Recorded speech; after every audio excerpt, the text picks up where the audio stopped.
အားလုံးပဲမင်္ဂလာပါခင်ဗျာဒီနေ့မှာတော့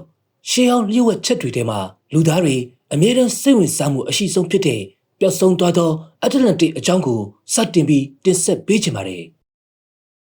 ပျောက်ဆုံးသွားသောနတ်ဖျားတို့၏မြို့တော်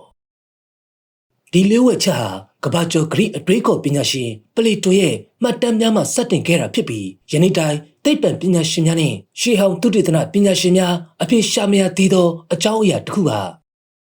အတ္တလန္တိတ်ဟာလွန်ခဲ့သောနှစ်ပေါင်း9000ခန့်ကတည်ရှိခဲ့တာဖြစ်ပြီးအလွန်အဆင့်မြင့်သောနည်းပညာနဲ့မြို့ပြဒီဇိုင်းများရှိခဲ့တယ်လို့ယူဆကြပါတယ်မြို့တော်ကိုတော့ရေလမ်းကြောင်းများကုန်းလမ်းကြောင်းများဖြင့်စုံဝိုင်းပုံစံတလွှာချင်းစီတိဆောက်ထားပြီးအလဲဘုံမှာတော့နတ်ဖျားပိုစီတွန်ရဲ့ရွှေစင်ရွှေသားများဖြင့်ပြုလုပ်ထားသောကျောင်းဆောင်တော်ကြီးရှိတယ်လို့ဆိုကြပါတယ်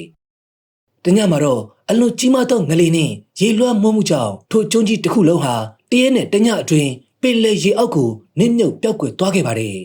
။တချို့ကအတ္တလန္တိတ်သမုဒ္ဒရာထဲတွင်ရှိတယ်လို့ဆိုကြသလိုတချို့ကလည်းမြေထဲပင်လယ်ဒါမှမဟုတ်တခြားနေရာများတွင်ရှိနိုင်သည်ဟုယနေ့တိုင်အငင်းပွားနေကြဆဲပဲဖြစ်ပါတယ်ခင်ဗျာ။ဟုတ်ကဲ့ကျွန်တော်လည်းဒါပဲသိလို့ဒီလောက်ပဲပြောပြစီခင်ဗျာ။ဒါပါပဲ။